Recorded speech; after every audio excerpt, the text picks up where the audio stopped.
My name is Youssef Ben Khalid. I am 54 years old. I was born in Rabat, Morocco. My father was an imam, a respected man in our community. My grandfather fought for our independence. Our family name carried weight.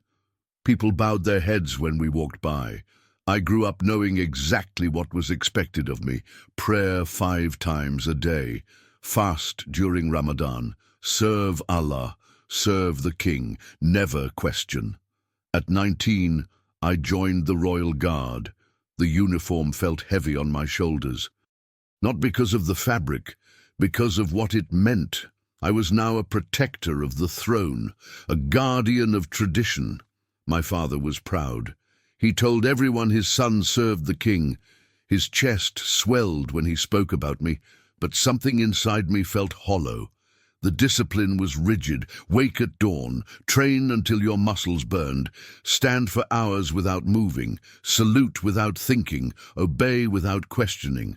I was good at it, too good. By 30, I was already a major. By 40, lieutenant colonel. By 50, full colonel. Each promotion brought more respect, more responsibility, more emptiness. My prayers became routine, words without meaning. I fasted, but my soul stayed hungry. I read the Quran, but the words felt distant, cold. At night, when the palace was quiet, I would stand by my window, looking at the stars, wondering if this was all there was. Honor, duty, emptiness. My wife knew something was wrong. She would ask if I was sick. I would say no. How could I tell her that my heart felt like stone, that every prayer felt like speaking to silence? The other guards looked up to me. Colonel Youssef, strong, reliable, faithful. If they only knew how lost I felt inside. I had everything a man was supposed to want: respect, position, security. But I felt like I was drowning in shallow water. Everyone could see me standing tall. No one knew I couldn't breathe. Every morning started the same way. Prayer at dawn, the cold marble floor beneath my knees, the same words I had spoken for 30 years, but the words felt empty, like echoes in a cave. My father would visit on Fridays. He was older now, his beard completely white, his eyes still sharp with expectation. He would ask about my faith, about my prayers, about my service to the kingdom. I gave him the answers he wanted to hear. Yes, I pray 5 times daily. Yes, I fast. Yes, I serve with honor, but inside each word felt like a lie. The mosque was suffocating, hundreds of men bowing in unison, the imam's voice bouncing off ancient walls. I would close my eyes and try to feel something, anything. But there was only silence. My colleagues in the Royal Guard were different. They seemed content. They spoke about Allah with confidence. They talked about paradise with certainty. I envied their peace. Captain Aziz was my closest friend. We had trained together, fought together. He noticed my distance. "Youssef, you seem troubled," he said one evening after duty. "Just tired," I replied, always the same excuse. "Prayer helps with tiredness," he suggested. "Have you been keeping up with your devotions?" I nodded. But how could I tell him that prayer felt like talking to the ceiling? That fasting felt like punishment for sins I couldn't name? The palace required absolute loyalty to the king, to Allah, to tradition. There was no room for doubt, no space for questions. Doubt was weakness. Questions were dangerous. I buried my confusion deeper, smiled when expected, bowed when required, spoke the right words at the right times. But the weight of pretending was crushing me. My wife began to worry more. She would wake up and find me staring at nothing. She would ask what was wrong. I would kiss her forehead and say everything was fine. But everything was not fine. I felt like a man walking through his own life, present but not really there, breathing but not alive. The rituals that once brought comfort now felt like chains. The prayers that once gave strength now drained my spirit. I was a colonel in the Royal Guard. I was supposed to be strong. I was supposed to have faith. Instead, I felt like I was disappearing, one prayer at a time, one day at a time, one empty ritual at a time. The emptiness was getting worse, like a hole in my chest that nothing could fill. I tried harder with my prayers, longer sessions, more concentration. I memorized new verses from the Quran. I gave more to charity. I fasted on days when it wasn't required. Nothing helped. The other officers started to notice my silence. In meetings, I would stare out the windows. During ceremonies, my mind would wander. I was going through the motions, but my heart wasn't there. One night I couldn't sleep. I walked to the palace garden. The night air was cool. The stars were bright. I fell to my knees on the grass. Allah, I whispered, if you are there, help me. I feel so lost. The silence was deafening. I stayed there for an hour, waiting for something, a sign, a feeling, a voice. But there was nothing, just me and the empty sky. My wife found me there. She helped me to my feet. Her eyes were full of concern.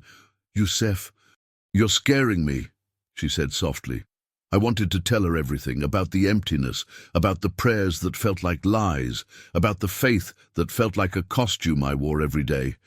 But I couldn't. The words wouldn't come. "I'm fine," I said. The same lie I told everyone, but I wasn't fine. I was hungry for something I couldn't name, thirsty for something water couldn't satisfy.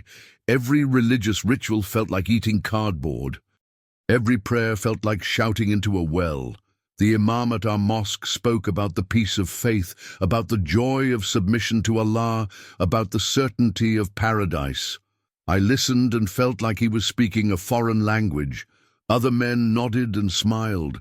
They seemed to understand something I didn't. They seemed to have something I lacked. I began to wonder if I was broken, if something was wrong with my heart, with my soul.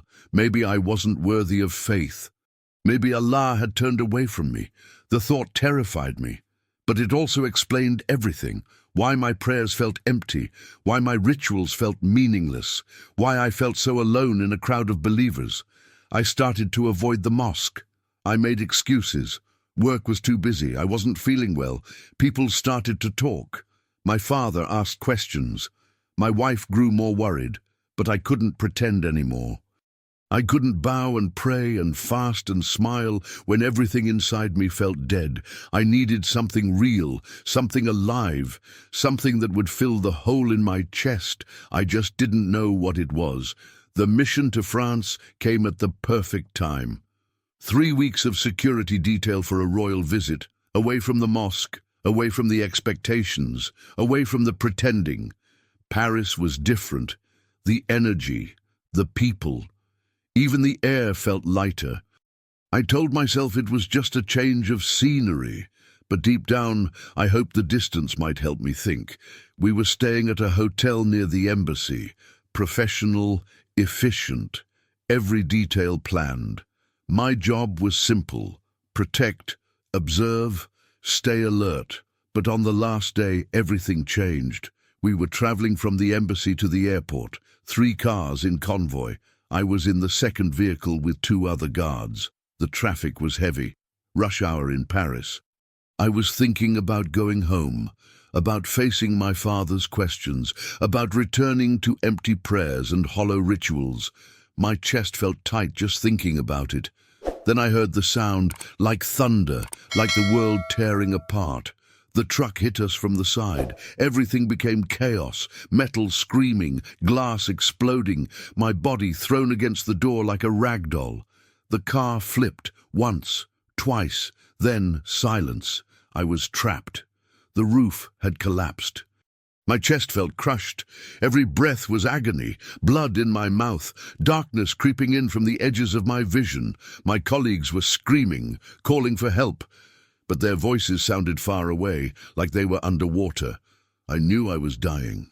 This was it. After 54 years, this was how it ended, in a crumpled car on a French highway. Then the light came. Not sunlight, not headlights. Something else, something that filled the entire car. warm, pure, alive. I stopped feeling pain. The darkness pulled back, and he was there, a man dressed in white. His face was brighter than the sun, but I could look at him without hurting my eyes. His presence filled every corner of my broken body with peace.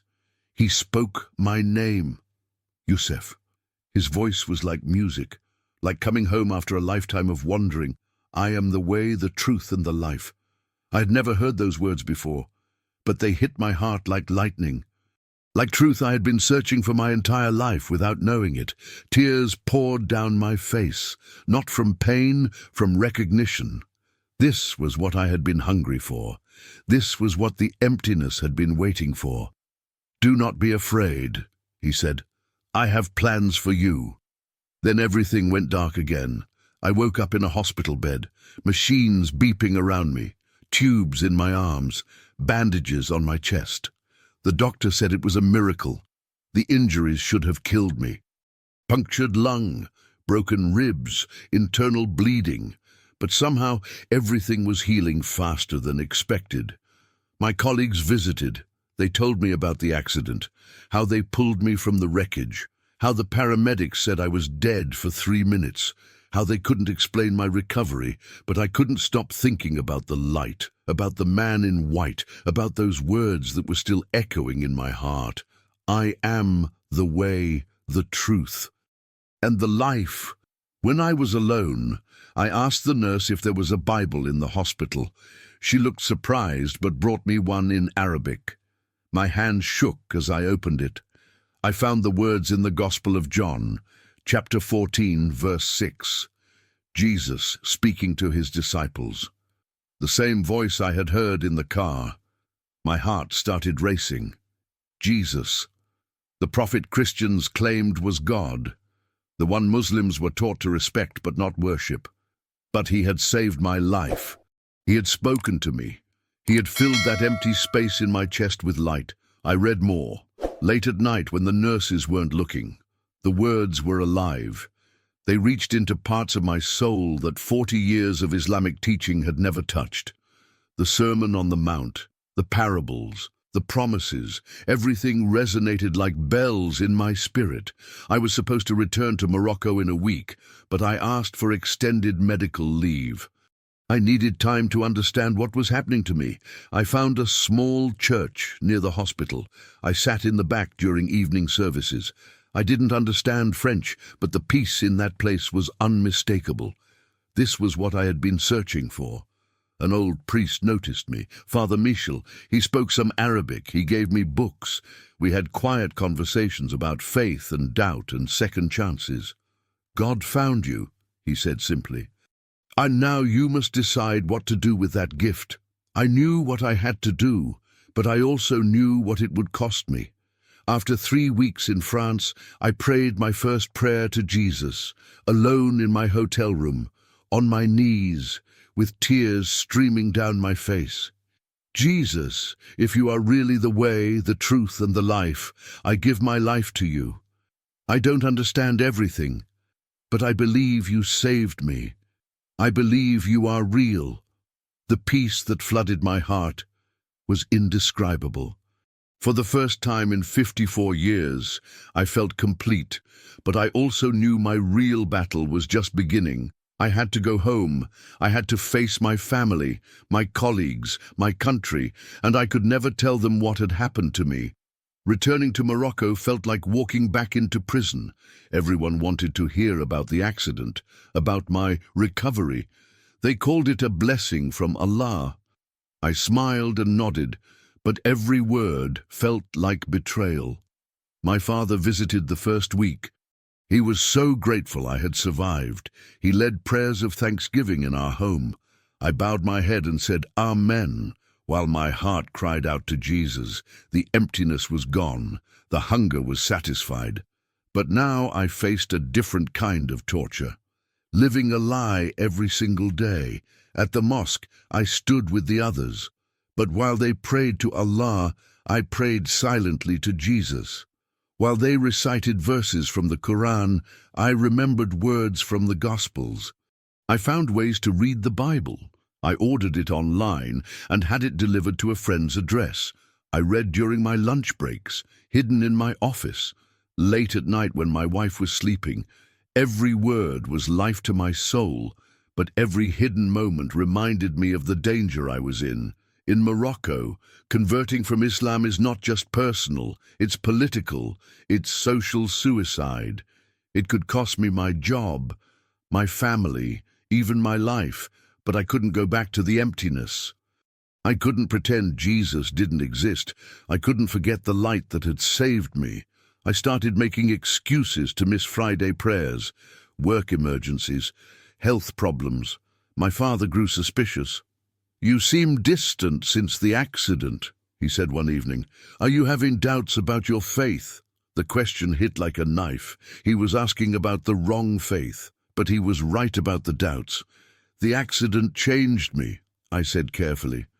"I'm still processing everything." "Prayer will help," he replied. "Allah spared your life for a reason." He was right. God had spared my life for a reason, but not the God he was thinking about. I found two other secret believers through careful conversations.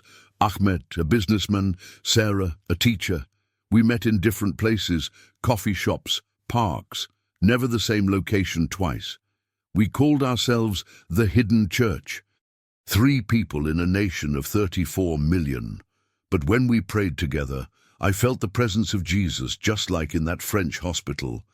"This is dangerous," Ahmed said one evening. "They're watching people more carefully now, looking for converts." I knew he was right, but I also knew I couldn't live without this faith. Jesus had become more real to me than my own heartbeat.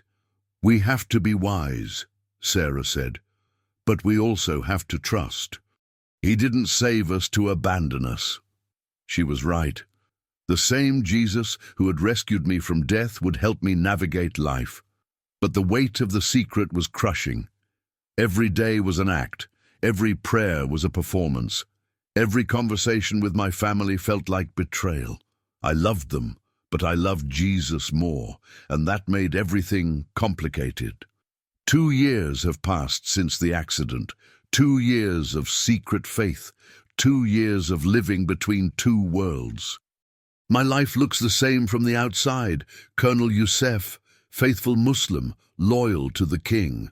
But inside, everything has changed. The emptiness is gone.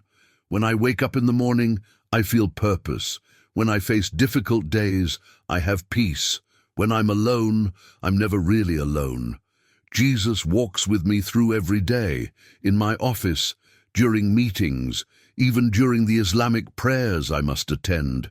He understands my situation. He knows my heart. I've helped 2 more people find faith, quietly, carefully. One is a young soldier in my unit. The other is my neighbor's son. We meet in secret. We study the Bible together. We pray for each other's safety. My wife knows something is different. She says I'm more peaceful, less angry. She doesn't know why, but she likes the change. Sometimes I wish I could tell her everything. My father is getting older. His health is failing. I visit him often. We talk about faith and family and life. Part of me wants to share what I've discovered, but I know it would break his heart. Or worse, the risk is real. Last month, authorities arrested 3 people for converting to Christianity. They were imprisoned. Their families disowned them. Their lives were destroyed. But I can't go back to the emptiness. I won't deny the one who saved my life. Some nights, I dream about the accident, about the light, about his voice speaking my name. I wake up with tears on my face, not from sadness, from gratitude. He found me when I had given up hope. He filled the void that 40 years of religion couldn't touch. He gave me life when I was already dead. I know this path is dangerous. I know the cost could be everything. But I also know that Jesus is worth it. He is the way, the truth, and the life. Not just words. Reality. To anyone reading this who feels empty inside, who prays but feels nothing, who follows traditions but lacks peace, I want you to know that Jesus is real. He sees you. He knows your hunger. He can fill the void in your heart. I was a colonel in the Royal Guard. I had everything the world says should make you happy, but I was dying inside until he found me.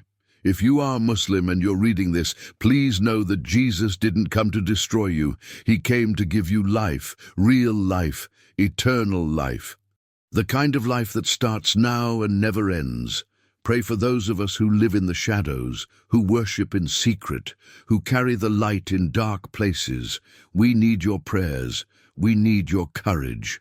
And if you hear his voice calling your name, don't ignore it. He might be trying to save your life too, just like he saved mine.